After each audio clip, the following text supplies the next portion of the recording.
Mientras Mateo Aranda hablaba ante los invitados de devolver dignidad a quienes levantaron nuestra comunidad, una mujer de 81 años permanecía fuera, al otro lado de las puertas de cristal de la residencia Casa de la Fuente. Señora Robledo, ya se lo hemos explicado. Su pensión no alcanza la aportación mínima.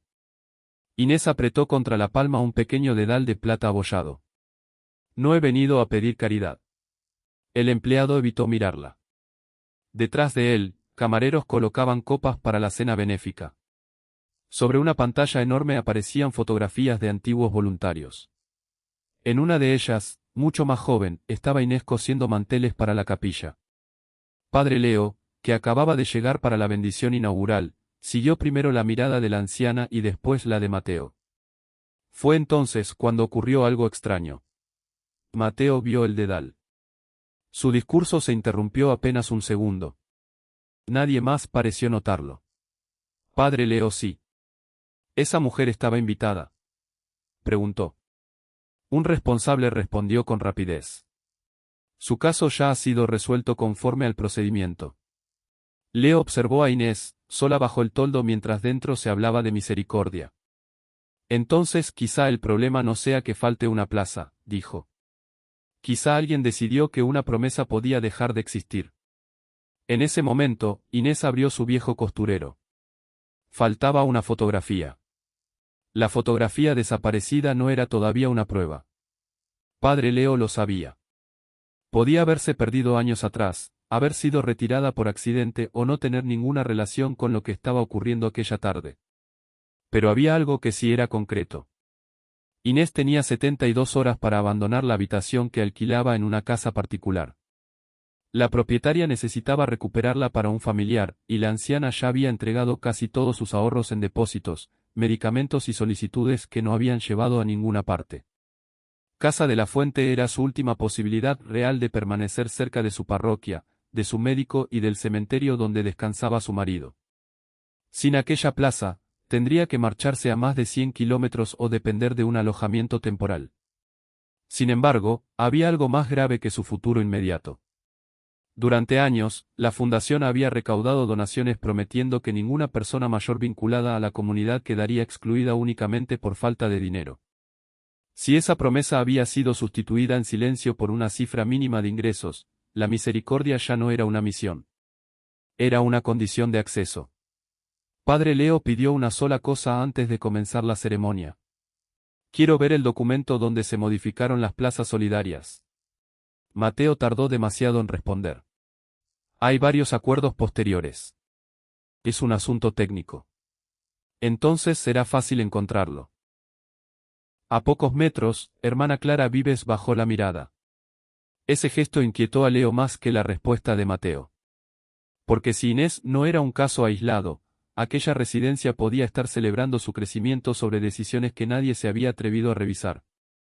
Y antes de que terminara aquella semana, una firma prevista para esa misma casa tendría que detenerse.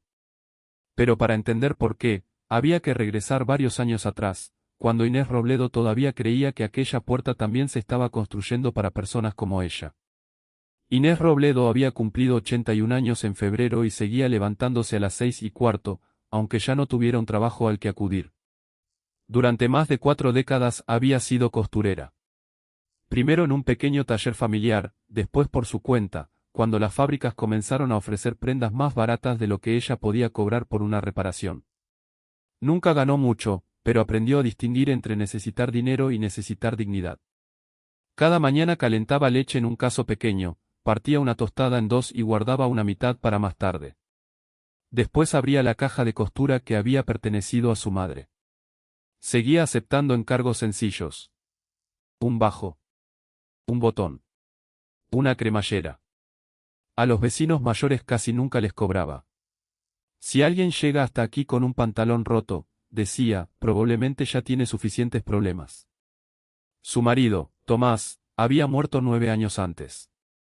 Trabajó como conductor de autobús y tenía la costumbre de dejarle notas absurdas junto a la máquina de coser: no olvides comer, hoy también eres demasiado cabezota, o simplemente un dibujo torcido de una flor. Inés había conservado solo 3. Las demás las había tirado cuando todavía pensaba que siempre habría tiempo para guardar recuerdos después. Desde su muerte, los domingos eran los días más difíciles. Aún así, acudía a misa en la parroquia de Santa Lucía del Camino, una vez al mes, revisaba manteles, albas y pequeñas piezas de tela que nadie más quería reparar. La comunidad no era para ella una institución abstracta. Era el lugar donde habían bautizado a su hijo Daniel, donde despidió a Tomás y donde, durante los peores años de una crisis económica, vio a familias enteras compartir comida sin preguntar quién podía devolver el favor. Por eso había creído en Casa de la Fuente. Años atrás, cuando el proyecto apenas era un plano y una carpeta de donaciones, Inés había entregado algo más valioso que dinero, permitió que la fundación utilizara gratuitamente durante casi 2 años una parte del antiguo taller familiar como almacén provisional. Nunca pidió que su nombre apareciera en ninguna placa. Solo preguntó una cosa. Cuando yo sea vieja de verdad, ¿seguirá habiendo sitio para quien no pueda pagar mucho? La respuesta había sido sí. Ahora temía 2 cosas que casi nunca reconocía en voz alta: convertirse en una carga para Daniel, que vivía lejos y atravesaba sus propios problemas económicos, y que alguien decidiera por ella dónde terminarían sus últimos años. Su deseo era mucho más pequeño que cualquier discurso pronunciado en una inauguración. Quería una habitación donde pudiera cerrar la puerta, mantener su caja de costura junto a la ventana y caminar hasta su parroquia mientras las piernas se lo permitieran. 3 semanas antes de la ceremonia, creyó que por fin lo conseguiría. Entonces llegó un sobre de Casa de la Fuente. Inés lo abrió de pie, junto a la mesa. Leyó 2 veces la misma frase. Después dejó lentamente el papel junto a su dedal de plata. La plaza solidaria que le habían prometido ya no existía. El dedal de plata no tenía ningún valor especial para un joyero. Estaba rayado, ligeramente deformado en un borde y demasiado pequeño para resultar cómodo después de tantos años. Inés podía haber comprado uno mejor por unas pocas monedas, pero nunca lo hizo. Tomás se lo había regalado cuando llevaban apenas 3 meses casados. Aquel invierno el taller atravesaba una mala temporada. Inés trabajaba hasta tarde, aceptaba arreglos que apenas dejaban beneficio y empezaba a temer que no pudieran pagar el alquiler. Una noche, Tomás llegó a casa con una pequeña caja envuelta en papel de periódico. Dentro estaba el dedal. No necesitábamos gastar en esto, protestó ella. No he pagado casi nada. Inés lo giró entre los dedos y descubrió una palabra diminuta grabada por dentro. Cumple. ¿Qué significa? Tomás se encogió de hombros. Que cuando digamos que vamos a hacer algo, lo hagamos. Aunque luego resulte incómodo. Con los años aquella palabra se convirtió en una broma privada y, después, en algo más serio. Cuando Tomás prometía reparar una persiana, Inés levantaba el dedal. Cuando ella aceptaba demasiado trabajo y pensaba devolver un encargo, él señalaba su mano. Y cuando las cosas se pusieron difíciles de verdad, ambos aprendieron que una promesa podía costar más de lo previsto sin dejar por eso de ser una promesa.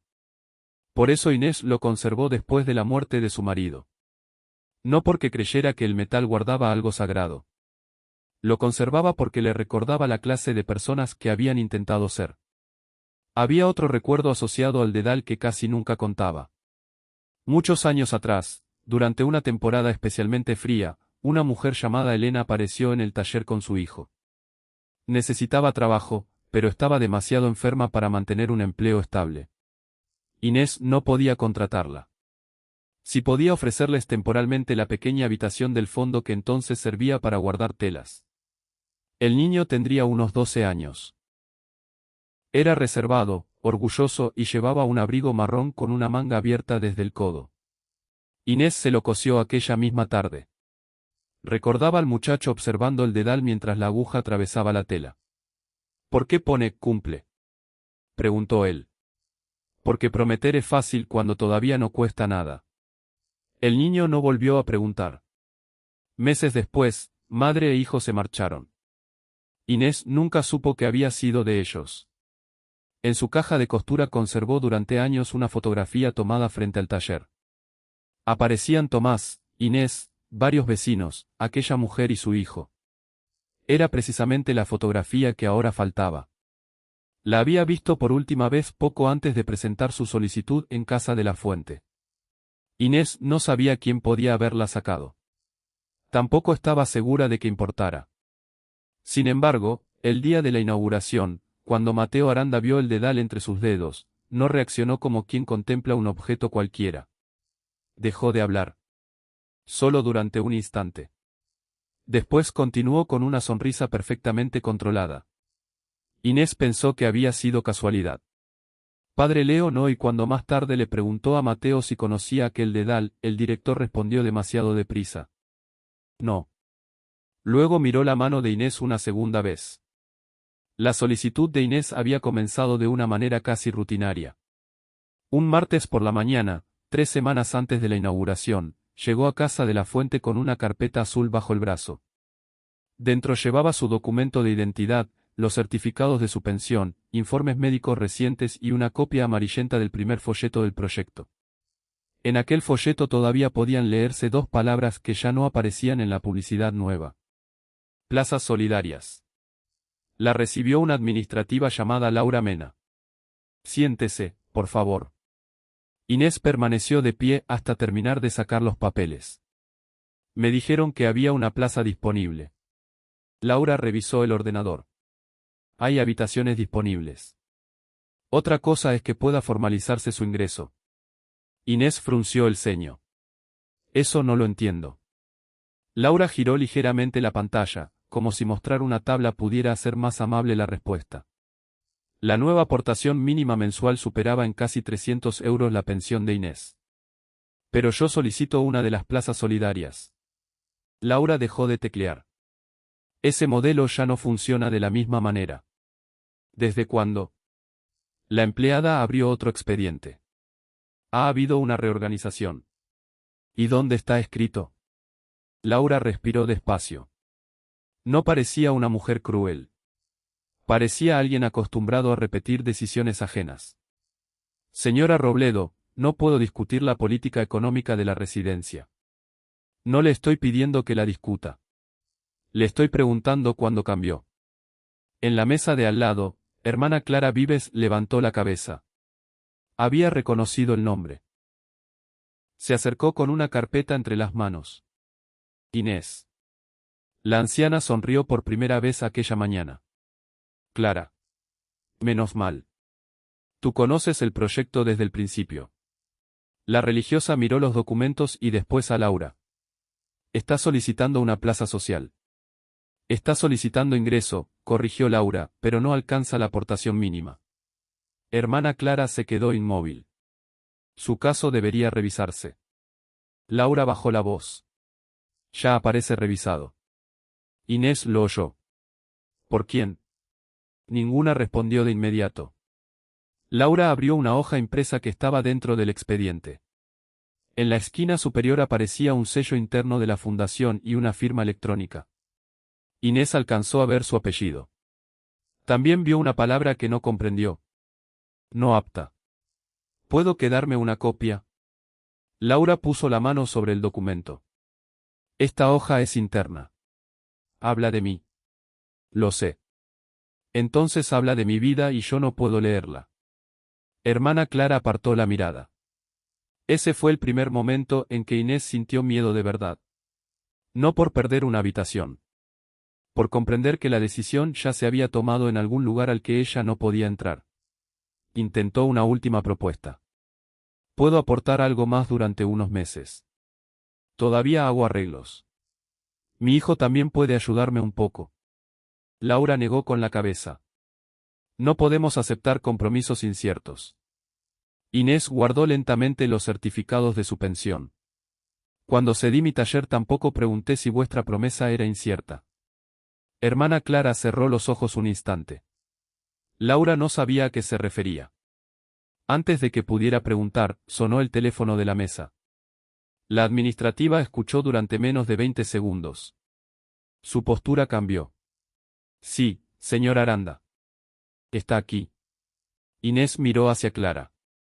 Mateo sabía que había venido. Laura escuchó un poco más. Entendido. Colgó. Sacó la hoja interna, añadió un sello rectangular en la parte inferior y escribió la fecha. Solicitud cerrada. Hermana Clara dio un paso adelante. Laura, espera. La administrativa no la miró. La dirección ha confirmado que no procede una excepción. Inés tomó su carpeta. Él ha leído mi solicitud. Laura permaneció en silencio. Ese silencio respondió por ella. Al salir, Inés pasó junto al vestíbulo todavía sin terminar. En una pared habían colocado fotografías de quienes habían ayudado a levantar el proyecto. Allí estaba su antiguo taller. Allí estaba ella. Y debajo de la fotografía podía leerse: Casa de la Fuente nació gracias a una comunidad que nunca dejó atrás a sus mayores. Inés se quedó mirando aquella frase. Después salió.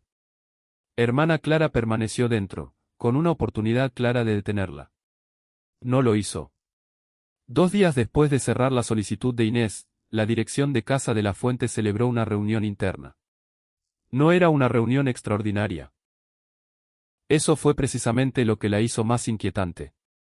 En la sala estaban Mateo Aranda, 2 responsables administrativos, hermana Clara, la directora médica de la residencia, y Sergio Valcárcel, encargado de elaborar los informes económicos de la fundación. Una secretaria joven llamada Marta escribía el acta desde un extremo de la mesa. Mateo comenzó sin levantar la voz. Necesitamos que todos entendamos el mismo criterio antes de la inauguración. Sobre la pantalla apareció un documento titulado Plan Interno de Sostenibilidad Residencial 2026-2029. No era una ley. No procedía de ninguna autoridad eclesiástica. Era una política creada por la propia Fundación San Telmo después de varios años de pérdidas. Sergio presentó los números. La residencia tendría 64 habitaciones operativas. El coste medio mensual por residente había aumentado un 19% en 3 años. La rehabilitación del ala norte todavía arrastraba una deuda de 480.000 euros, y el nuevo personal sanitario costaría más de lo previsto. Si mantenemos plazas con aportaciones muy bajas, explicó, tendremos que cubrir la diferencia con donaciones que ya están comprometidas para otros programas. Uno de los responsables preguntó: ¿cuántas plazas estamos hablando? Sergio consultó la hoja. Históricamente, 2. Parecía una cifra pequeña. Pero luego añadió: el problema no son 2 plazas.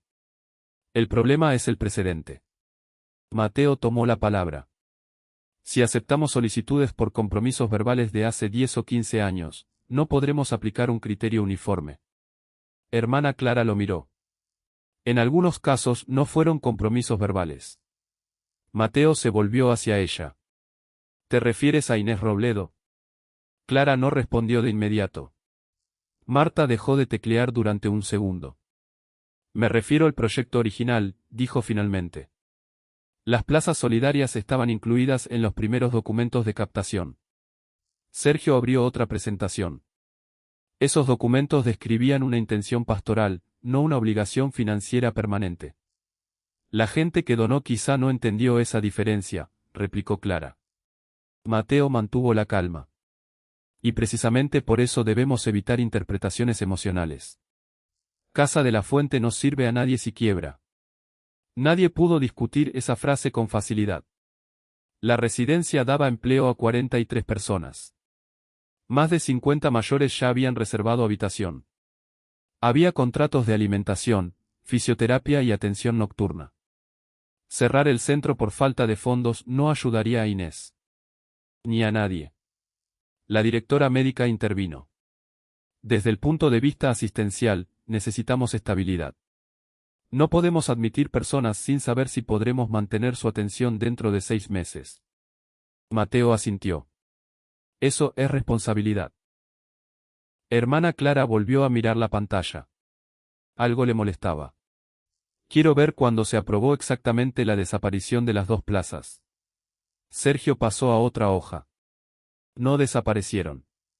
Se integraron en el nuevo sistema de aportaciones. Eso significa que desaparecieron. Significa que cambiaron. ¿Quién aprobó el cambio? Esta vez hubo silencio. Mateo respondió. El Consejo de Gestión. Marta buscó entre los documentos. ¿En qué sesión? Sergio señaló una fecha de noviembre del año anterior. La secretaria frunció el ceño.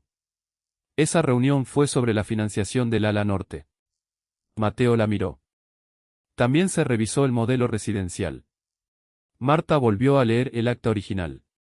Había 12 páginas. En ninguna aparecía la expresión Plazas Solidarias. Sergio se inclinó hacia ella. Quizás se incorporó en el anexo financiero. Encontraron el anexo. Allí figuraban 64 plazas sujetas a la nueva aportación mínima. Pero Clara recordó algo. El informe de captación que la fundación había enviado a los donantes solo 5 meses antes hablaba de 62 plazas ordinarias y 2 plazas de compromiso comunitario. 64 en ambos documentos. Pero no eran las mismas 64. Hermana Clara señaló la diferencia. Mateo tardó unos segundos en contestar. El informe para donantes utilizaba una clasificación anterior. Marta anotó la explicación. Clara no. Porque acababa de comprender que la versión oficial podía ser coherente en las cuentas y, aún así, esconder una decisión que nadie parecía capaz de señalar con fecha, firma y nombre. Y cuando salió de aquella reunión, regresó sola a la sala. Abrió el acta de noviembre una vez más. En la última página faltaba un anexo. Hermana Clara no enseñó a Inés el acta incompleta aquella misma tarde. Todavía no. Primero quiso convencerse de que no estaba interpretando demasiado. Llamó a Marta, pidió revisar el archivo digital y buscó el supuesto anexo financiero en las carpetas de la fundación. No apareció. A la mañana siguiente, Inés regresó a casa de la Fuente acompañada por Clara. Llevaba la misma carpeta azul, pero esta vez había añadido una hoja escrita a mano. No era una protesta. Era una propuesta. Ofrecía entregar una parte fija de su pensión, asumir personalmente algunos gastos menores y permitir que Daniel completara la diferencia cuando pudiera. A cambio, pedía 6 meses de margen mientras la fundación revisaba el compromiso original de las plazas solidarias. No quiero que nadie pierda dinero por mí, dijo mientras esperaban frente al despacho de administración. Solo quiero que comprueben lo que prometieron. Esperaron 47 minutos. Durante ese tiempo, 3 empleados entraron y salieron. Una recepcionista les ofreció agua. Un auxiliar reconoció a Inés y le dijo en voz baja que recordaba haber visto su fotografía en los primeros folletos. Nadie sabía quién podía autorizar la revisión. Finalmente la recibió Sergio Valcárcel. Leyó la propuesta completa. Es razonable, admitió. Inés levantó la mirada. Entonces podemos hablar. Sergio cerró la carpeta. He dicho razonable. No autorizable. Hermana Clara intervino. ¿Por qué? Porque el sistema ya no permite excepciones de este tipo. El sistema lo hemos creado nosotros. Sergio se removió en la silla. Y precisamente por eso tenemos que aplicarlo igual para todos. Clara sacó una copia del antiguo folleto. Aquí dice que 2 plazas quedarían reservadas para personas mayores con recursos insuficientes. Sergio lo leyó. Eso no es un contrato. No he dicho que lo sea. Entonces jurídicamente no podemos basar una admisión en esto. Inés habló antes de que Clara respondiera. Yo no he venido a discutir de leyes. Sacó de la carpeta una fotografía del antiguo taller. Este espacio estuvo casi 2 años a disposición de la fundación. Sin alquiler. Sin factura. Sin contrato. Sergio reconoció el edificio. Su expresión cambió. No conocía este detalle. Mateo sí. Sergio bajó la vista. En aquel momento sonó su móvil. Miró la pantalla y salió al pasillo. Clara escuchó únicamente fragmentos. Sí, está aquí. Silencio. Entiendo. Cuando regresó, ya no llevaba la misma expresión. Dejó la propuesta sobre la mesa. La dirección considera el expediente cerrado. Clara se levantó. Ni siquiera ha pasado media hora. La decisión no depende de mí. Mateo ha rechazado también esta propuesta. Sergio no contestó. Inés comenzó a recoger sus papeles. Clara la detuvo. Podemos presentar una revisión al patronato. Sergio negó con la cabeza. El plazo para incluir asuntos en la próxima sesión terminó ayer. Entonces pide una excepción. Precisamente eso estamos intentando no hacer. La frase cayó peor que cualquier negativa anterior. Inés guardó la fotografía. No discutió más. Al llegar a la salida, Laura la alcanzó desde recepción. Señora Robledo. Le entregó un sobre pequeño. Dentro estaba el documento definitivo. La solicitud figuraba como cerrada por insuficiencia de aportación económica y ausencia de circunstancias excepcionales acreditadas. Inés leyó la última línea. Después miró a Clara. ¿Ausencia de circunstancias excepcionales? Clara no encontró una respuesta digna. Aquella tarde, la propietaria de la habitación donde vivía Inés confirmó que necesitaba recuperarla. El plazo ya no era una amenaza futura. Quedaban 72 horas. Y antes de marcharse, Clara volvió a mirar el documento. En la esquina inferior aparecía un código de validación. Lo reconoció. No pertenecía a Sergio. Pertenecía directamente a la oficina de Mateo Aranda. Padre Leo no conoció la historia de Inés por una carta, ni por una denuncia formal. La escuchó de boca de un niño. Ocurrió menos de una hora después de la inauguración. Mientras los invitados recorrían el vestíbulo de Casa de la Fuente, un grupo de alumnos de catequesis esperaba junto a una exposición sobre la historia del proyecto.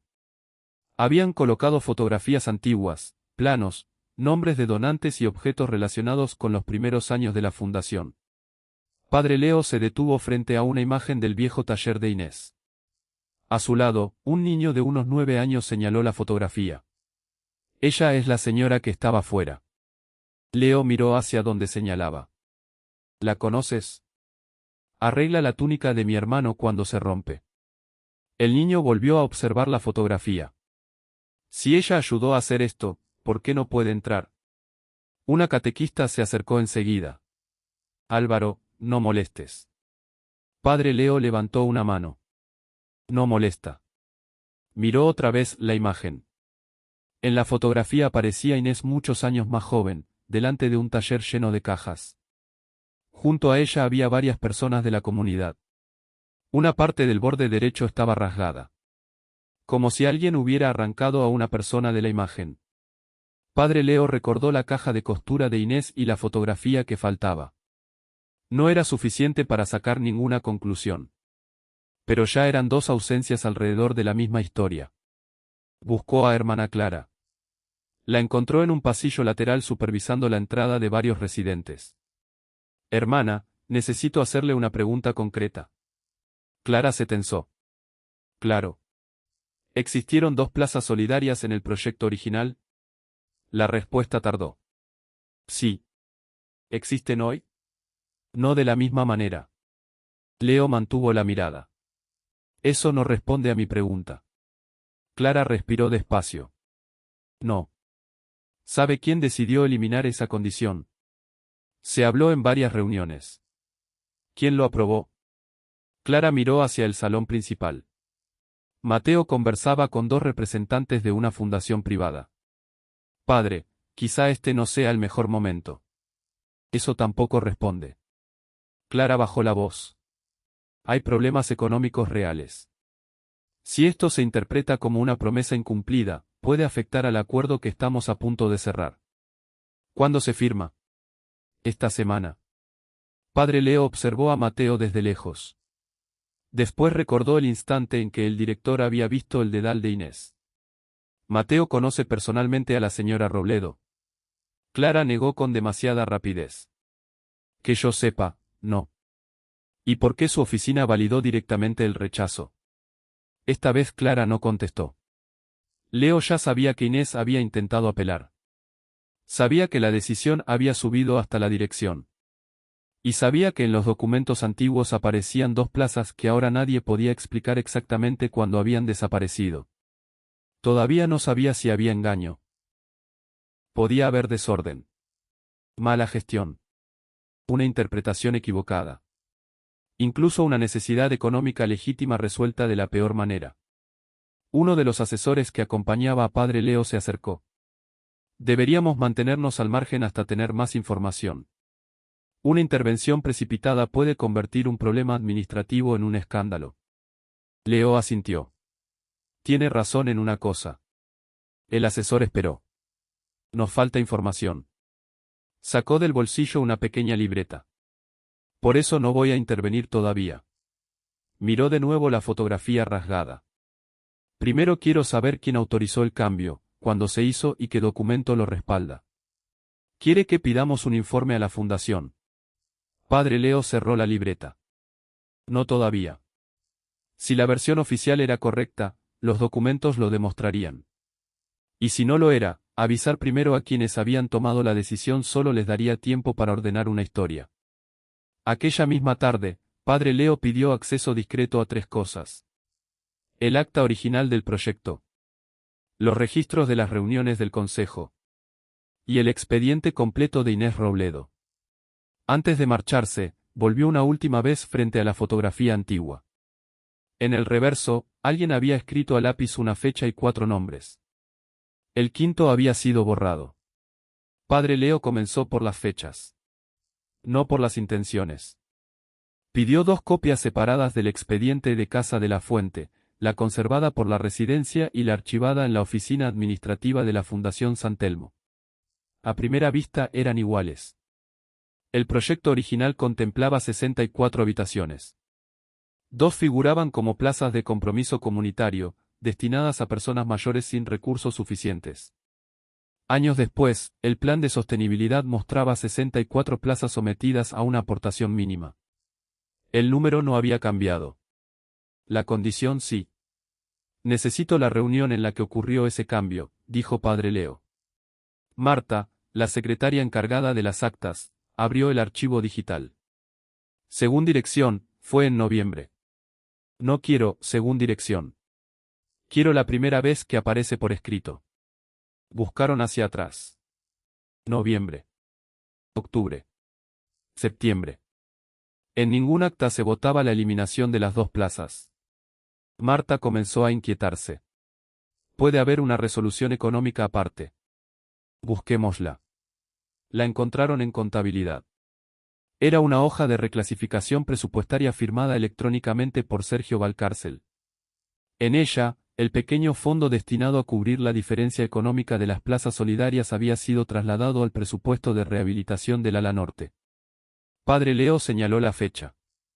17 de octubre. Marta miró la pantalla. Sí. Pero la reunión donde supuestamente se cambió el modelo fue en noviembre. Nadie respondió. La primera decisión económica se había ejecutado 19 días antes de que, según la versión oficial, existiera la decisión administrativa que la justificaba. Padre Leo no llamó todavía a Mateo. Fue a ver a Sergio. El responsable financiero leyó la hoja y se quitó las gafas. El traslado se hizo porque necesitábamos liquidez inmediata. ¿Quién lo autorizó? Yo firmé la operación. No he preguntado quién la ejecutó. Sergio guardó silencio. Mateo estaba al corriente. ¿Había aprobado el patronato eliminar las plazas? No exactamente. ¿Qué significa no exactamente? Sergio apoyó las manos en la mesa. Todos sabíamos que el modelo antiguo era insostenible. Eso sigue sin ser una autorización. Padre, si hubiéramos esperado cada aprobación formal, la obra se habría retrasado meses. Entonces se utilizó primero el dinero y después se buscó una forma de justificarlo. Sergio levantó la mirada. No lo expresaría así. Por eso lo estoy preguntando yo. La siguiente parada fue el archivo de donaciones. Allí apareció otra dificultad. Durante los 6 meses posteriores al traslado del fondo, algunos materiales enviados a benefactores continuaron prometiendo las 2 plazas de compromiso comunitario. Las donaciones siguieron entrando. No era posible saber aún cuántas personas habían contribuido específicamente por esa promesa. La mayoría de los ingresos se destinaban a la obra completa. Pero la fundación había seguido utilizando una característica que internamente ya no financiaba. Padre Leo pidió entonces los nombres de quienes habían cuestionado la operación. Solo apareció uno repetido en varias notas marginales. Beatriz Olmo. Antigua tesorera del proyecto. Había dejado la fundación 8 meses antes. ¿Por qué se marchó? Preguntó Leo. Marta negó con la cabeza. Oficialmente, por motivos personales. ¿Y extraoficialmente? La joven dudó. Discutía mucho con Mateo sobre cómo se presentaban las cuentas a los donantes. Aquella tarde, Padre Leo comparó por última vez el expediente original con la copia utilizada para la inauguración. Entonces encontró una diferencia que nadie había mencionado. En el original, junto a las dos plazas solidarias, había una nota manuscrita. Mantener mientras exista Casa de la Fuente. En la copia posterior, la frase no estaba. No había sido tachada. La página completa había sido sustituida por otra versión mecanografiada. Padre Leo preguntó quién tenía acceso al archivo físico. Marta consultó el registro. 3 personas. Sergio, Mateo y Beatriz Olmo. Debajo del nombre de la antigua tesorera aparecía una dirección actual. Padre Leo cerró la carpeta. Por primera vez, la investigación ya no necesitaba otra hoja. Necesitaba encontrar a alguien que hubiera estado allí antes de que la página cambiara. La visita oficial a Casa de la Fuente estaba programada para la mañana siguiente. Padre Leo no la canceló. Tampoco avisó de que la investigación ya había encontrado contradicciones. Cuando llegó, Mateo Aranda lo esperaba en la entrada principal junto a varios responsables de la fundación. Habían preparado un recorrido de 40 minutos, capilla, comedor, sala de fisioterapia, habitaciones del ala nueva y encuentro final con algunos residentes. Todo estaba limpio. Demasiado limpio. Había flores recién colocadas en los pasillos y empleados que parecían saber exactamente dónde debían estar cuando Padre Leo pasara. Mateo caminaba a su lado. Como verá, intentamos ofrecer estabilidad sin perder el carácter familiar. ¿Cuántas habitaciones están ocupadas hoy? 58. ¿Y las 6 restantes? Mateo señaló hacia el piso superior. 4 están pendientes de ingreso y 2 se reservan para necesidades operativas. Padre Leo no comentó nada. Al llegar al ala norte, Mateo abrió una habitación luminosa, con muebles nuevos y un gran ventanal. Este es el modelo que queremos consolidar. Padre Leo miró la pequeña placa junto a la puerta. Habitación 2 y 14. Después miró el plano de evacuación colocado al final del pasillo. Había algo extraño. 2 habitaciones, la 2 y 14 y la 2 y 15, estaban marcadas sobre una zona que en el plano antiguo figuraba con otro nombre. Área de compromiso comunitario. ¿Cuándo cambió esta distribución? Mateo mantuvo la sonrisa. Durante la reforma. ¿Antes o después de octubre? La sonrisa desapareció apenas un instante. No recuerdo la fecha exacta. Sergio, que caminaba unos pasos detrás, intervino. La obra se ejecutó por fases. Lo preguntaré de otra manera, dijo Padre Leo. ¿Estas 2 habitaciones eran las plazas solidarias? Nadie respondió enseguida. Mateo señaló hacia el siguiente pasillo. Padre, creo que será más útil que vea la unidad de cuidados. Leo no se movió. Desde una puerta lateral llegó entonces el ruido de una rueda metálica golpeando el suelo. Un auxiliar salió empujando un carro con cajas. Cuando vio al grupo, se detuvo. Perdón. Padre Leo observó detrás de ella. La puerta daba a un pequeño archivo de mantenimiento. En el suelo había varios marcos retirados de las paredes. Uno mostraba una fotografía antigua del taller de Inés. ¿Por qué están ahí? La auxiliar miró a Mateo antes de contestar. Nos pidieron retirar material antiguo antes de la inauguración. ¿Quién lo pidió? Administración. Mateo habló enseguida. Solo estamos renovando la imagen institucional. Padre Leo se acercó a los marcos. En uno de ellos, la fotografía estaba completa. No tenía el borde rasgado. Aparecían Inés, Tomás, Elena y un niño de unos 12 años con un abrigo oscuro. Padre Leo acercó el marco a la luz. El muchacho tenía el rostro de alguien que ya había visto. No necesitaba adivinar quién era. Mateo había dejado de hablar. Leo levantó la fotografía. También esto formaba parte de la renovación de imagen. Mateo no contestó. Padre Leo entregó el programa de la visita a uno de sus asesores. El recorrido oficial termina aquí. Padre, intervino Mateo, todavía quedan residentes esperando. Los veré.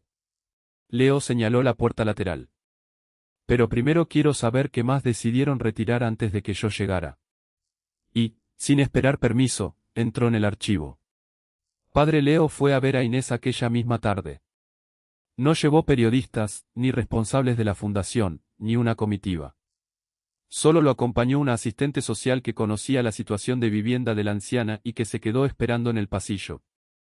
Inés vivía en una habitación alquilada en el segundo piso de una casa antigua. Cuando Leo llamó, tardó casi un minuto en abrir. «Padre. ¿Puedo pasar?» Inés miró el pequeño espacio detrás de ella, como si necesitara comprobar que todavía tenía derecho a invitar a alguien.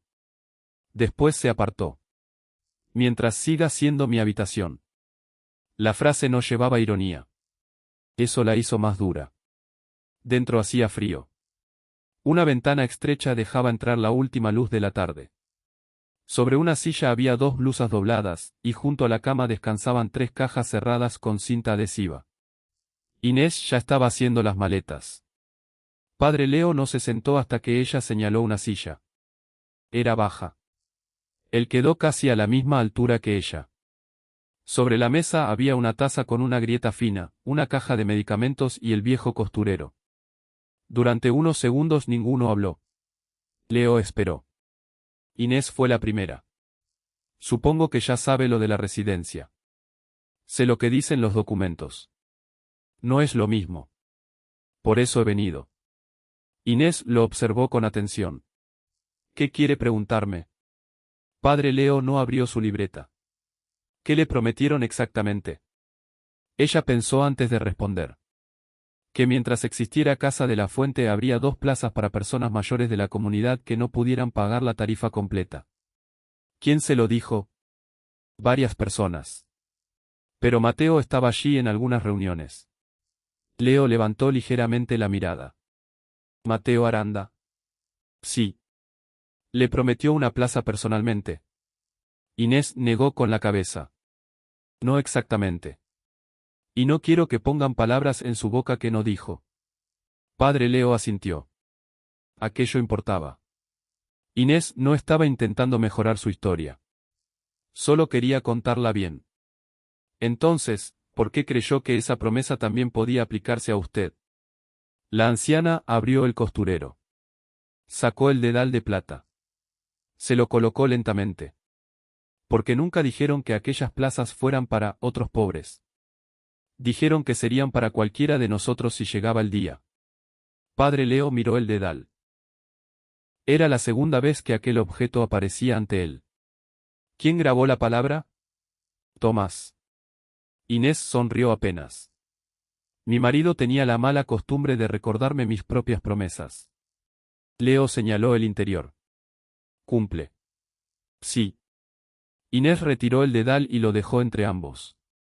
Una promesa vale poco cuando cumplirla no cuesta nada.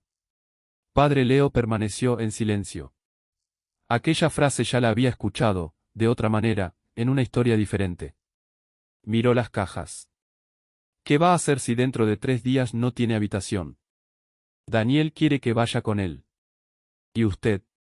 Inés tardó. Mi hijo vive con su mujer y 2 niñas en un piso pequeño. Me quieren. Precisamente por eso no quiero llegar allí convertida en una emergencia que nadie se atreva a nombrar. Tiene otra opción. Una residencia a 117 kilómetros. ¿Ha solicitado plaza? Sí. ¿La aceptaría? Inés miró hacia la ventana. Sí tengo que hacerlo. No pidió que Padre Leo la salvara. No pidió que utilizara su autoridad. Ni siquiera preguntó si conseguiría entrar en Casa de la Fuente. Leo comprendió que aquella mujer no estaba defendiendo una habitación concreta. Defendía el derecho a no ser convertida, después de toda una vida dentro de una comunidad, en un problema administrativo que debía desaparecer. Antes de marcharse, Padre Leo preguntó. ¿Conocía a Mateo antes de la fundación? Inés frunció el ceño. No. Después miró el dedal. Algo cambió en su expresión. Aunque hace años conocí a un niño con una mirada parecida. Leo no dijo nada. Inés continuó. Su madre se llamaba Elena. Entonces levantó los ojos. Pero eso no puede tener nada que ver con esto. Padre Leo miró el dedal sobre la mesa. Ahora sabía que sí podía tenerlo. Y, por primera vez, comprendió que quizá Mateo no estaba intentando borrar únicamente una promesa. Quizá estaba intentando borrar la parte de su propia vida que demostraba por qué aquella promesa había existido. Hermana Clara pidió hablar con Padre Leo esa misma noche. No quiso hacerlo en casa de la fuente. Propuso una pequeña sala de reuniones junto a la parroquia, después de que terminara la última actividad del día. Cuando Leo llegó, Clara ya estaba allí con una carpeta cerrada sobre las rodillas. No parecía asustada de él. Parecía asustada de lo que iba a decir. He callado demasiado, admitió. Padre Leo se sentó frente a ella. Entonces empecemos solo por lo que usted sabe directamente. Clara asintió. Contó que, 11 meses atrás, Mateo había convocado una reunión reducida para revisar la financiación del ala norte. Sergio estaba presente. También Beatriz Olmo, entonces tesorera, y ella misma como responsable pastoral. La deuda de la obra era mayor de lo previsto. Mateo planteó utilizar temporalmente el fondo reservado para cubrir las 2 plazas solidarias. Dijo que sería durante 6 meses, recordó Clara. Que después lo repondríamos con nuevas donaciones. Usted estuvo de acuerdo. Clara bajó la mirada. Sí. No buscó excusas. Pensé que era mejor terminar la residencia y recuperar después el fondo. Si la obra se detenía, podíamos perder mucho más. Y se repuso. No 6 meses después, cuando Clara preguntó por el dinero, Mateo explicó que la fundación ya no podía volver al modelo anterior. Entonces llegó la segunda decisión. No restaurar las plazas. Se votó formalmente. No delante de mí. ¿Firmó algo? Clara abrió la carpeta. Sacó una copia de un informe interno. Al final aparecía su nombre. Revisión pastoral realizada. No se observan objeciones que impidan la implantación del nuevo modelo. Padre Leo levantó la vista. ¿Es su firma? Sí. Estaba de acuerdo con esa frase. Clara tardó en responder. No completamente. Entonces, ¿por qué firmó? Su voz se quebró, pero no lloró. Porque Mateo me dijo que si el acuerdo financiero se retrasaba habría que congelar nuevas contrataciones y posiblemente cerrar temporalmente parte del centro. Clara tenía una hermana con una discapacidad que dependía de cuidados constantes. Durante años había visto lo frágil que podía ser cualquier servicio cuando faltaba dinero. La amenaza de perder plazas reales por defender 2 plazas prometidas le pareció, en aquel momento, un riesgo irresponsable. Me convencí de que proteger a 60 personas justificaba posponer la reparación de una injusticia para 2. Padre Leo no respondió de inmediato. ¿Y cuando supo que Inés había solicitado una plaza? Clara apretó las manos. El mismo día. Mateo también. Sí. Clara sacó otra hoja. Era una captura impresa del sistema interno de admisiones. Junto al expediente de Inés aparecía una nota creada desde la cuenta de dirección. Caso histórico. No aplicar excepción. Mantener criterio vigente. ¿Vio usted a Mateo escribir esto? No. Entonces no podemos afirmar que lo escribió personalmente. Pero sí estuve presente cuando Sergio le llamó para preguntar qué hacer con Inés. Padre Leo se inclinó hacia adelante. ¿Qué oyó? Clara recordó las palabras con exactitud. Sergio dijo, es Inés Robledo. Si rechazamos este caso, será difícil explicar las plazas antiguas. ¿Y Mateo? Contestó, precisamente por eso no podemos abrir esa puerta. El silencio ocupó la sala. Ahí estaba el primer secreto. La fundación no había rechazado a Inés porque nadie recordara la promesa. La había rechazado porque la recordaban demasiado bien. Aceptar su caso habría obligado a reconocer públicamente que las 2 plazas no se habían transformado de manera transparente. Habían sido retiradas primero y justificadas después. ¿Por qué no habló antes? Preguntó Leo. Clara miró su propia firma. Porque pensé que todavía podríamos arreglarlo sin hacer daño a nadie. ¿Y ahora? Ahora Inés tiene 3 días para marcharse de su casa. Padre Leo cerró el documento. ¿Quién más conoce esta conversación? Sergio. Clara dudó. Y quizá Beatriz.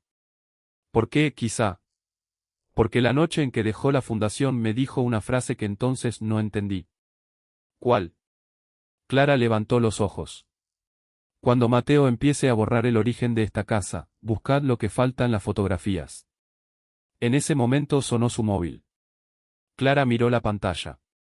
Era un mensaje de Casa de la Fuente. Su acceso al archivo interno acababa de ser suspendido. La suspensión del acceso de hermana Clara no fue presentada como una represalia. A la mañana siguiente, la fundación difundió una breve nota interna. Por razones de confidencialidad y protección de datos, algunos permisos administrativos han sido temporalmente reorganizados mientras se revisan varios expedientes. No mencionaba a Inés. No mencionaba las plazas solidarias. No mencionaba a Padre Leo. Mateo tampoco llamó para protestar por la investigación. Hizo algo más eficaz. Ofreció una solución.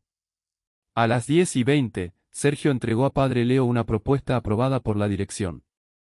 La Fundación San Telmo pagaría durante 12 meses el alquiler de una vivienda para Inés.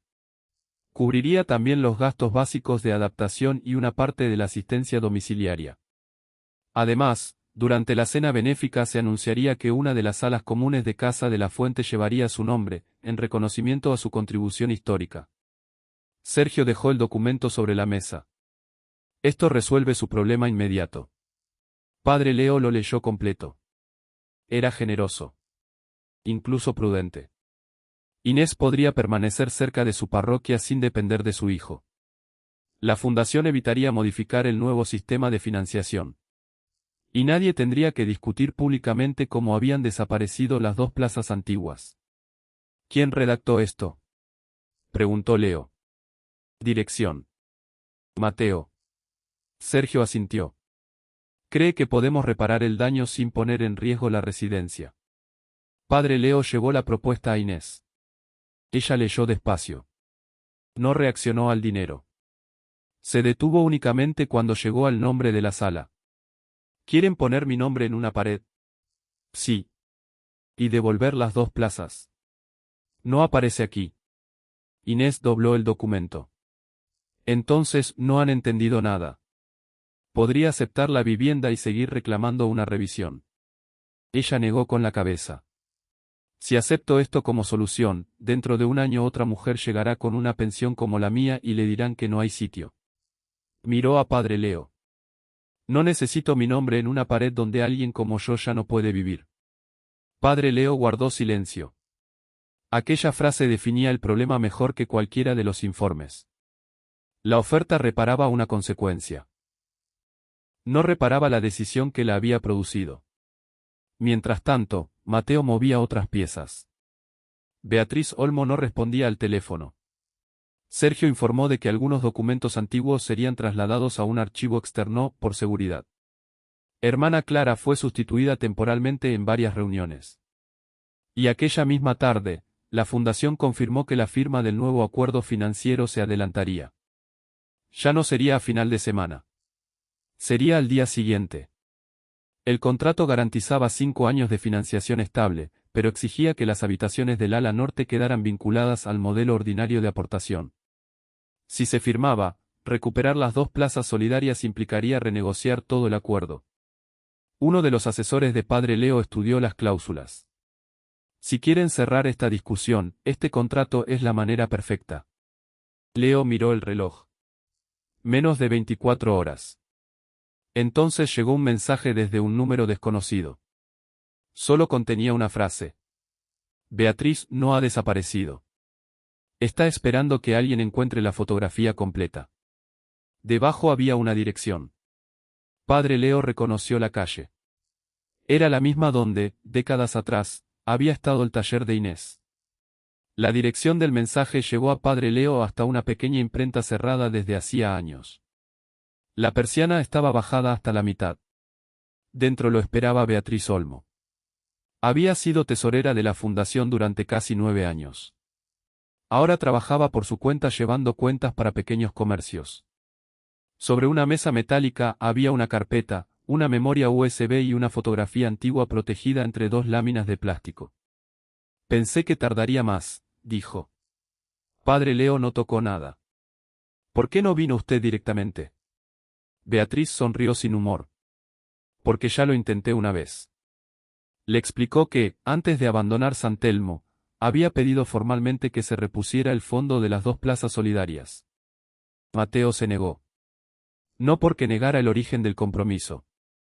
Porque temía las consecuencias. Decía que si reconocíamos que habíamos usado ese dinero sin autorización suficiente, los donantes empezarían a revisar todo. ¿Había más irregularidades? No de ese tipo.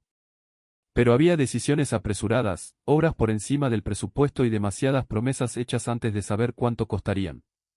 Padre Leo miró la fotografía. ¿Y esto? Beatriz la deslizó hacia él. Era la imagen completa del antiguo taller. Inés estaba junto a Tomás. A su lado aparecía Elena, delgada, con una mano sobre el hombro de su hijo. El niño era Mateo Aranda. No se parecía simplemente a él. Era él. En la parte posterior, Inés había escrito años atrás. Elena y Mateo. Invierno del 81. 6 meses hasta volver a empezar. Padre Leo permaneció inmóvil. Mateo sabe que usted conserva esto. Sí. Beatriz abrió la carpeta. Dentro había una copia de un correo enviado 8 meses antes.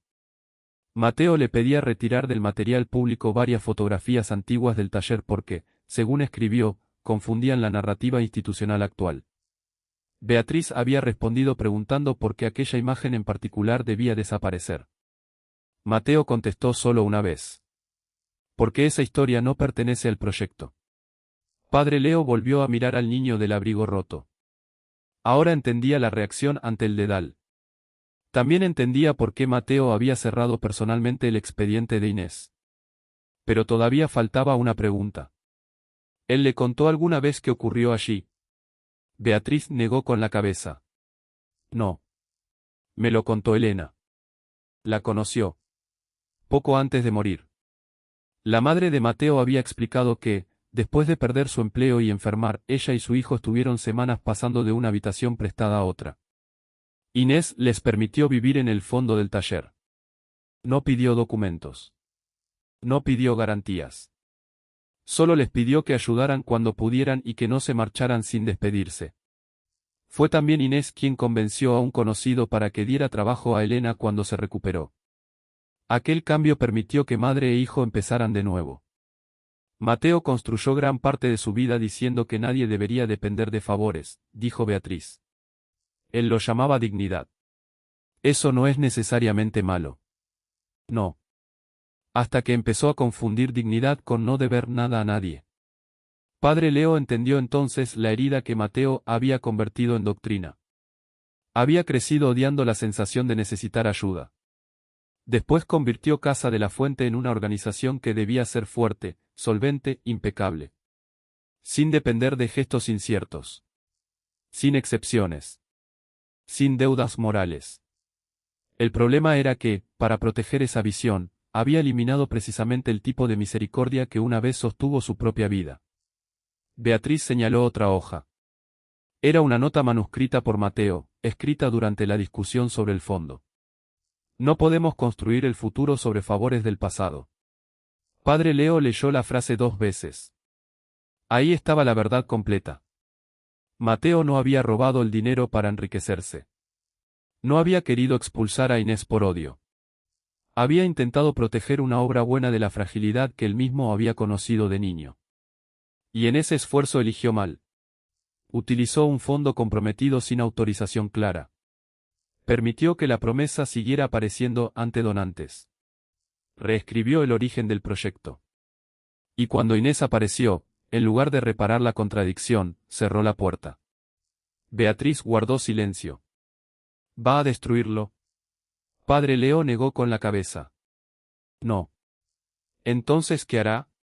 Leo tomó la fotografía. Voy a impedir que siga haciendo daño. Después añadió. Y voy a darle una oportunidad de decir la verdad antes de que otros tengan que decirla por él. A la salida, su teléfono mostró la hora.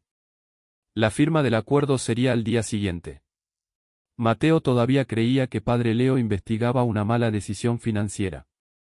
No sabía que ya conocía la parte que él llevaba 45 años intentando dejar fuera de la historia. La cena benéfica comenzaría a las 7:30. La firma estaba prevista para las 8. A las 7:13, padre Leo tenía delante la fotografía completa, la nota de Mateo, las actas incompletas, la reclasificación del fondo y el expediente de Inés. Quedaban 47 minutos. En casa de la Fuente, Mateo supervisaba los últimos detalles. Las mesas estaban preparadas. Los representantes de la entidad financiadora ya habían llegado. En el vestíbulo, una pantalla repetía imágenes del proyecto bajo una frase. Un futuro digno para nuestros mayores. Mateo pidió que retiraran una fotografía antigua que todavía aparecía durante unos segundos en la presentación. Esa no, dijo un técnico. Usa las nuevas. No explicó por qué. En la parroquia, hermana Clara permanecía sentada frente a padre Leo. Si hablo delante de todos, tendré que reconocer que firmé un informe con el que no estaba de acuerdo. Sí.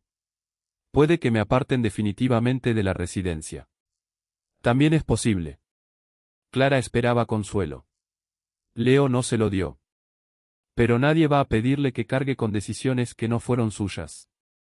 Diga únicamente lo que vio, lo que oyó y lo que hizo. Clara asintió. Aquello era suficiente. Inés planteaba otro problema. No quería asistir. Esto ya se está convirtiendo en una representación, dijo mientras cerraba una de sus cajas. Gente mirando, gente juzgando, gente esperando que yo llore. Padre Leo estaba de pie junto a la puerta. No tiene obligación de ir. Entonces irá usted y hablará por mí. No. Inés levantó la cabeza. No. Puedo explicar documentos. Puedo preguntar quién tomó una decisión. Pero nadie puede decir mejor que usted qué necesita. Ella miró el dedal que llevaba en la mano. No quiero humillar a Mateo. Entonces no lo humille. Y si la verdad lo hace. Eso será otra cosa. A las 7:26, Inés aceptó acompañarlo con una condición. Si empiezan a convertir esto en un espectáculo, me marcho. De acuerdo. Mientras tanto, surgió el obstáculo final. Sergio llamó. El contrato podía firmarse antes de la cena. Los representantes de la fundación privada querían adelantarlo porque uno de ellos debía marcharse. Nueva hora. 7:45. Quedaban 19 minutos. Padre Leo llamó a un asesor jurídico independiente. No quiero cancelar nada por autoridad personal. Quiero saber si puede suspenderse la firma mientras se revisa la información que pudo influir en el acuerdo. La respuesta llegó 5 minutos después. Sí. Si la entidad financiadora había recibido información incompleta sobre la naturaleza social de las plazas, existía base suficiente para solicitar una pausa formal. No una condena. Una pausa. Eso bastaba. A las 7:39, el coche de Inés se detuvo frente a casa de la Fuente. Hermana Clara llegó por otra entrada. Beatriz permaneció fuera. Había entregado sus documentos, pero no quería convertirse en protagonista. Dentro, Mateo recibió la noticia de que la firma había sido temporalmente suspendida. ¿Por orden de quién? Nadie respondió antes de que se abrieran las puertas del salón. Padre Leo entró primero. Inés caminó detrás. No llevaba flores.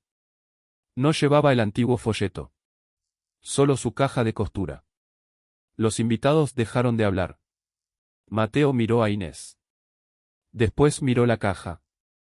Ella llegó hasta la mesa principal, abrió la tapa y sacó el dedal de plata. Lo colocó junto al contrato sin firmar. Padre Leo tomó asiento. Esperó a que Mateo hiciera lo mismo. Entonces señaló el documento. Antes de que alguien firme nada, quiero una respuesta. Mateo apretó la mandíbula. Padre Leo hizo la primera pregunta. ¿Cuántas plazas prometisteis reservar para quienes no podían pagarlas? Mateo no respondió inmediatamente. Miró el contrato.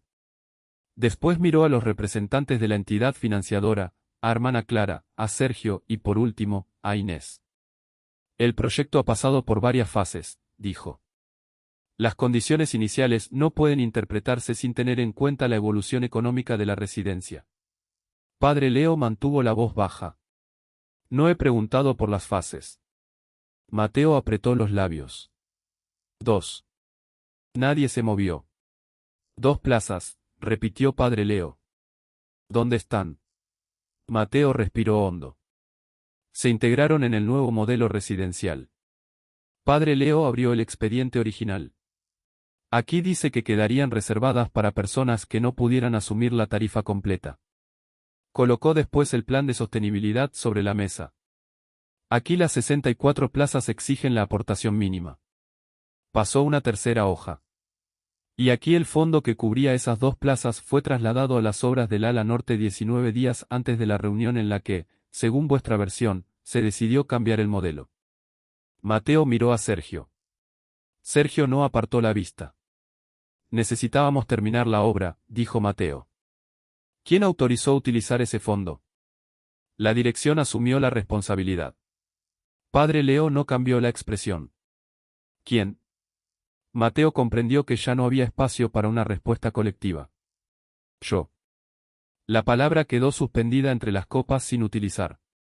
Padre Leo colocó entonces el antiguo folleto de captación. Durante meses después de trasladar el dinero, seguisteis presentando a los donantes 2 plazas de compromiso comunitario. Mateo se inclinó hacia adelante. El material no se actualizó a tiempo. Eso fue un error. Sí. Padre Leo sacó la copia del expediente de Inés. ¿Y esto? Mateo vio la anotación. Caso histórico. No aplicar excepción. Es una instrucción interna. Lo sé. ¿Qué significa? Que no podíamos crear un precedente basándonos en promesas antiguas. Padre Leo giró la hoja hacia él. Cuando Inés presentó su solicitud, ¿sabías quién era? Mateo miró a la anciana. Sí. Inés permaneció inmóvil. ¿Sabías que había cedido gratuitamente su taller al proyecto? Sí. ¿Sabías que las 2 plazas existían cuando ella colaboró? Sí. Entonces no fue rechazada porque nadie recordara la promesa. Mateo no respondió. Padre Leo repitió. ¿Fue rechazada precisamente porque la recordabais? Sergio bajó la cabeza. Mateo cerró los ojos un instante. Sí. Un murmullo recorrió la sala. Padre Leo levantó una mano. No quería espectadores comentando una caída. Quería respuestas. Hermana Clara. Clara se puso de pie. Su voz tembló al principio. Yo estuve en la reunión donde se decidió utilizar temporalmente el fondo. Miró a Inés. Y firmé después un informe que ayudó a presentar el nuevo modelo como si no existiera una objeción pastoral seria. ¿Por qué? Preguntó Padre Leo. Porque tuve miedo de que la residencia no pudiera abrir completa. Pensé que sacrificar 2 plazas durante un tiempo protegería muchas más. Clara tragó saliva. Luego vi que el tiempo pasaba y no se restauraban. Y seguí esperando que alguien lo arreglara sin obligarme a reconocer que yo también había colaborado. Inés la escuchó sin interrumpir. Clara terminó. Lo siento. Pero no espero que eso cierre nada. Padre Leo asintió. Después sacó la fotografía completa. Mateo cambió de color antes de que nadie pudiera verla bien. La colocó junto al dedal. Inés miró la imagen. Tardó varios segundos. Luego acercó una mano. Elena. Sus dedos se detuvieron sobre el niño del abrigo oscuro. Miró a Mateo. Él ya no intentó apartar la vista. Eras tú. Mateo asintió. Inés miró de nuevo la fotografía. Dios mío. No la use contra él, dijo Padre Leo suavemente. Solo pregúntele lo que necesite preguntar. Inés dejó la fotografía sobre la mesa. No había rabia en su voz. Eso hizo que Mateo pareciera aún más incómodo. ¿Te acuerdas del abrigo? Mateo tardó en responder. Sí. ¿Y de tu madre durmiendo detrás del taller? Sí. Entonces, cuando viste mi nombre en la solicitud, ¿también te acordaste de eso? Mateo miró el dedal. Sí. Inés sostuvo su mirada. ¿Y aún así cerraste mi expediente? Sí. Nadie habló. Inés respiró lentamente. No necesito que me tengas lástima porque ayudé a tu madre. Lo sé. Tampoco quiero una habitación porque tú me debas algo. Mateo levantó los ojos. Entonces, ¿qué quiere? Que no conviertas en privilegio lo que prometisteis como justicia.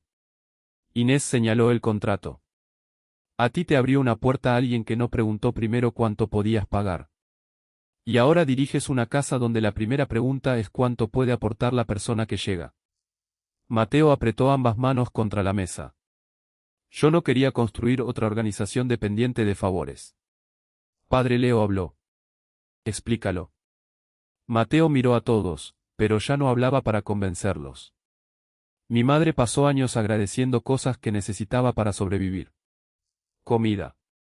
Una habitación. Un trabajo. Yo odiaba verla sentir que debía algo a todo el mundo. Señaló Casa de la Fuente. Quería que esto fuera estable. Profesional. Que nadie tuviera que esperar a que apareciera una persona generosa. Eso es razonable, dijo Padre Leo. Mateo lo miró sorprendido. Leo continuó. ¿Dónde elegiste mal? Mateo permaneció callado. Finalmente respondió. Cuando las obras se encarecieron. Su voz era más baja. Sabía que podíamos detener el ala norte y reconocer que habíamos prometido más de lo que podíamos financiar. Pero pensé que eso dañaría la confianza en el proyecto. ¿Qué hiciste? Utilicé el fondo. Y después. Cuando no pudimos devolverlo, cambiamos el modelo. ¿Y cuando llegó Inés? Mateo miró a la anciana. Tuve miedo de que aceptar su caso demostrara que todo el cambio se había hecho mal. Padre Leo negó suavemente. No.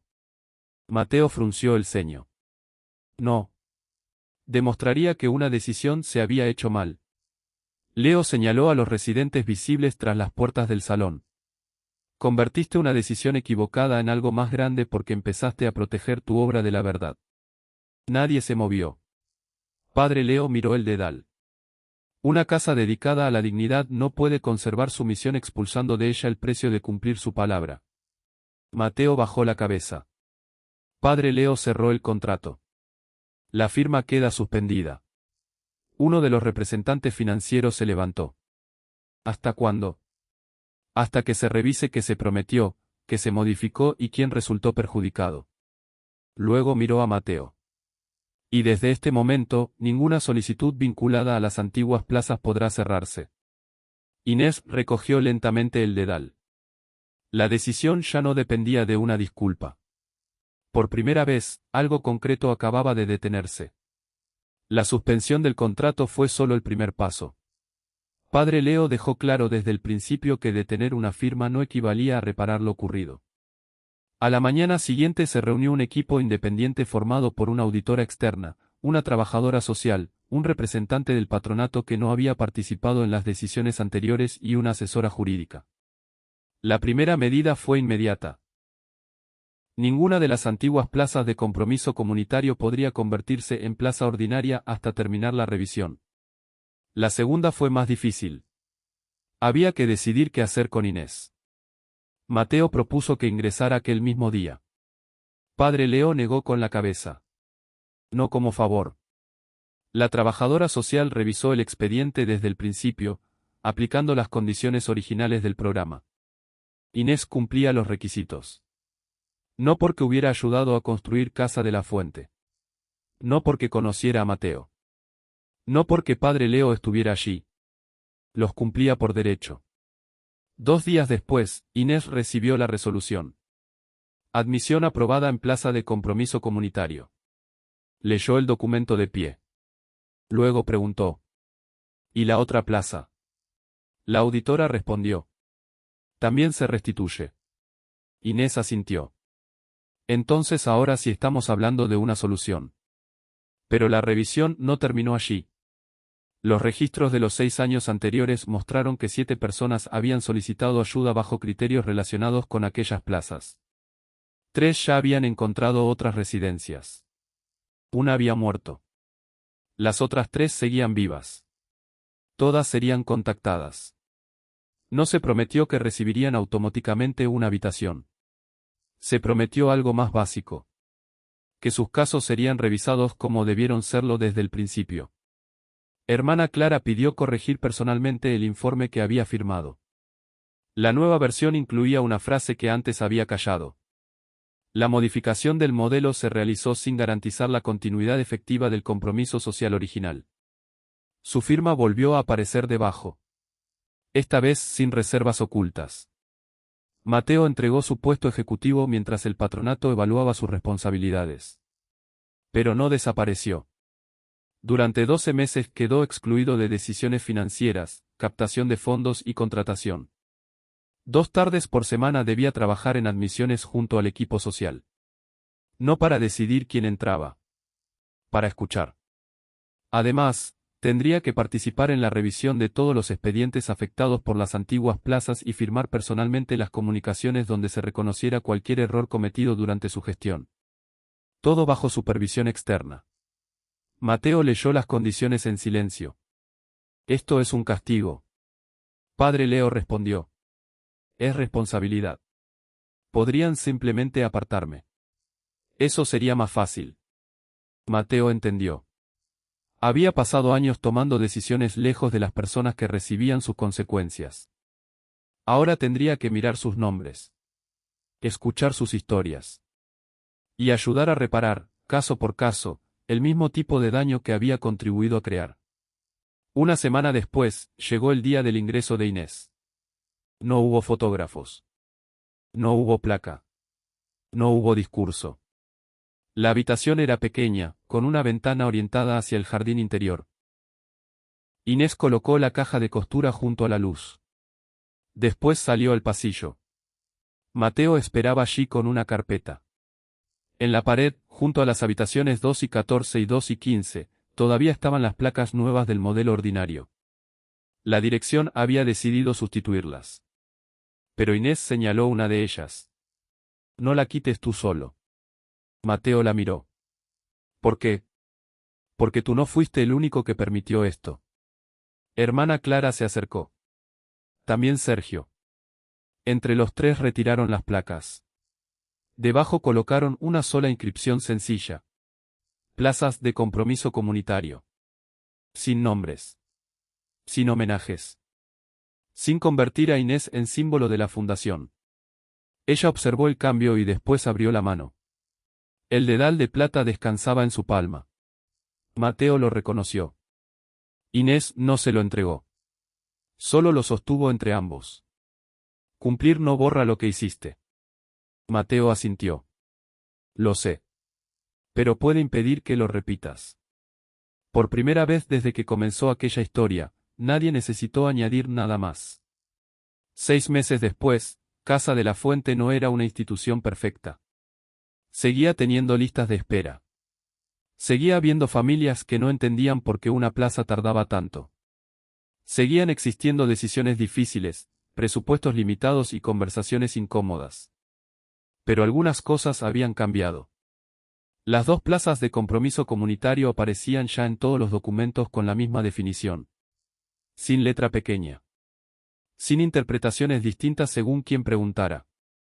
Cada solicitud rechazada debía incluir una explicación comprensible y una vía real de revisión. Y ningún cambio futuro podía eliminar aquellas plazas sin dejar constancia pública de quién lo había propuesto, quién lo había aprobado y por qué. Mateo seguía trabajando 2 tardes por semana en admisiones. Había aprendido que escuchar podía ser más agotador que dirigir una reunión. Una tarde llegó una mujer llamada Aurora con una pensión insuficiente y una carpeta desordenada. Mateo empezó a pedirle los documentos habituales. Después se detuvo. Perdone. Antes de seguir, ¿qué necesita usted? Aurora lo miró sorprendida. Mateo también pareció sorprendido de haberse escuchado a sí mismo. No era redención completa. Era práctica. Y la práctica, repetida muchas veces, empezaba a parecerse a un cambio. Inés se había adaptado lentamente a su habitación. No dejó de echar de menos su antigua casa. No dejó de preocuparse por Daniel. Tampoco olvidó los días en los que tuvo que demostrar que una promesa había existido. Pero volvió a coser. Los residentes comenzaron a dejarle botones, bajos descosidos y cremalleras rotas dentro de una pequeña cesta junto a su puerta. Ella protestaba. Luego los arreglaba. Una tarde, padre Leo regresó sin ceremonia. Encontró a Inés junto a la ventana reparando una chaqueta. ¿Le pagan por eso?, preguntó. No empiece. Leo sonrió. Sobre la mesa estaba el dedal de plata. Inés lo tomó y lo giró hasta que la palabra interior quedó visible. Cumple. Antes pensaba que esto significaba no fallar nunca, dijo. ¿Y ahora? Inés observó el pasillo. Mateo ayudaba a un hombre mayor a ordenar unos formularios. Hermana Clara hablaba con una familia. Una de las puertas de las plazas solidarias permanecía abierta. Ahora creo que también significa volver cuando uno ha fallado y arreglar lo que todavía puede arreglarse. Padre Leo no añadió un sermón. No hacía falta. La misericordia sin verdad puede convertirse en apariencia. Y la justicia que no repara a nadie puede quedarse en una palabra hermosa. Si conocéis a una persona que alguna vez fue tratada como si su dignidad dependiera de lo que podía pagar, escribid su nombre en los comentarios y tenedla presente hoy en vuestra oración. Inés volvió a colocar el dedal en su dedo. Afuera comenzaba a oscurecer. Dentro, una puerta seguía abierta. Y esta vez, nadie esperaba afuera.